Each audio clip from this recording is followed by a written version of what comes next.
Here's how to use Void AI.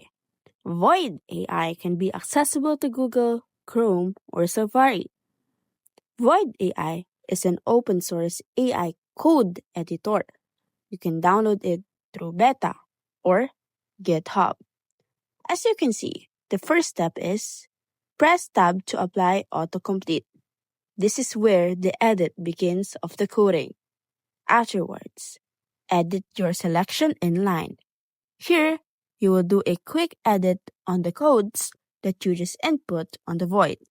And for the last step, there is an agent mode. What you need to do is gather the modes and normal chat and press on the codes that you have made so that you will have the agent code. To download it, click on the download beta and choose a device that you have.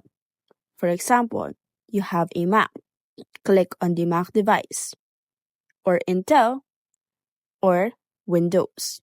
It actually depends on you which device that you want, and that is how you use it.